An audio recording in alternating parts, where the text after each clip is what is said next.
Cyber अपहरण क्या है?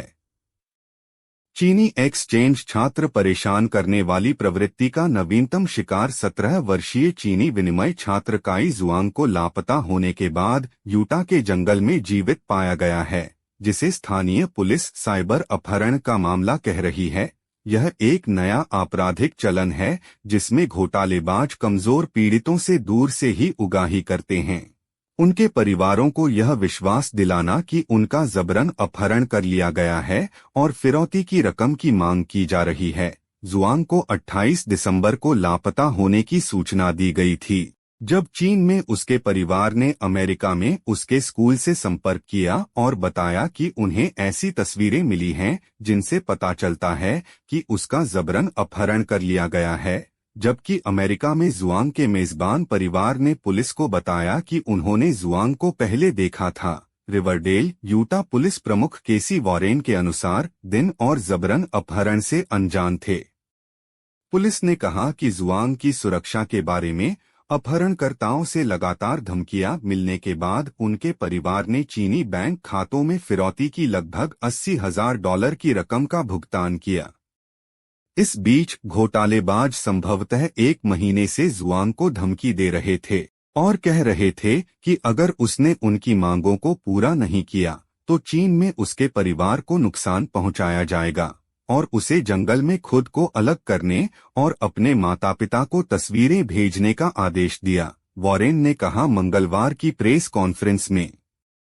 पुलिस ने कहा, रिवरडेल पुलिस और वेबर काउंटी शेरिफ कार्यालय ने जुआंग की गतिविधियों और सामान्य क्षेत्र पर नजर रखने के लिए बैंक और फोन डेटा का इस्तेमाल किया और ड्रोन से खोज और बचाव किया, जिसमें जुआंग को ब्रिघम सिटी घाटी क्षेत्र में डेरा डाले हुए जीवित पाया गया, लेकिन बहुत ठंडा और डरा हुआ। अपने प्रेस बयान में वॉरेन ने कहा कि जांच के हिस्से के रूप में FBI ने विभाग को इस परेशान करने वाली आपराधिक प्रवृत्ति के बारे में जानकारी दी थी, जिसमें ऐसे ही मामलों पर प्रकाश डाला गया था जो विदेशी मुद्रा छात्रों और विशेष रूप से चीनी विदेशी मुद्रा छात्रों को लक्षित कर रहे थे।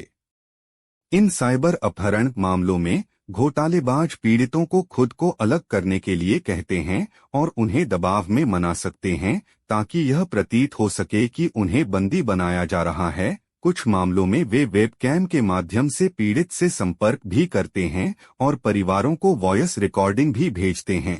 अन्य स्थानीय कानून प्रवर्तन एजेंसियों ने तथाकथित साइबर अपहरण के मामलों की सूचना दी है। पिछले महीने वाशिंगटन में ग्रैंट काउंटी शेरिफ कार्यालय ने इसी तरह के मामले प्राप्त होने की सूचना दी थी। कुछ में घोटालेबाजों पर पीड़ित की आवाज या समानता की नकल करने के लिए कृत्रिम बुद्धिमत्ता का उपयोग करने का संदेह किया गया है। इस साल की शुरुआत में CNN ने एरिजोना में जेनिफर डेस्टेफानो के मामले पर रिपोर्ट दी थी, जिन्हें एक साइबर अपहरण कॉल प्राप्त हुई थी जिसमें उनकी बेटी के चिल्लाने का नकली ऑडियो शामिल था, जिसके बारे में उनका मानना है कि यह कृत्रिम बुद्धिमत्ता से उत्पन्न हुआ था। जून में FBI ने पीड़ितों को परेशान करने या जबरन वसूली करने के लिए पीड़ितों की स्पष्ट छवियां उत्पन्न करने के लिए धोखेबाजों द्वारा कृत्रिम बुद्धिमत्ता के उपयोग के बारे में चेतावनी जारी की, जिसे सेक्सटॉर्शन घोटाला भी कहा जाता है।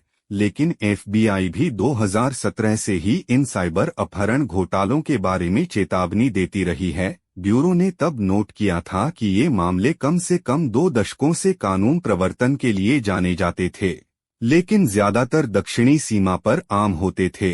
तब से वे पूरे अमेरिका के निवासियों तक पहुंचने के लिए विकसित हुए हैं।